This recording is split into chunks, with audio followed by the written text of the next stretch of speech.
Okay, so here's this 1980s Rheem custom high efficiency central air conditioner.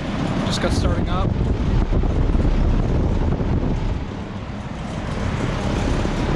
Might be the oldest air conditioner I've ever gotten starting up, so it's pretty cool. The data is unfortunately faded,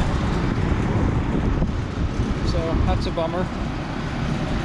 And then over here we have two Root Achiever air conditioners.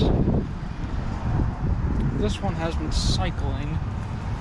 There's data on one of them. So, yeah.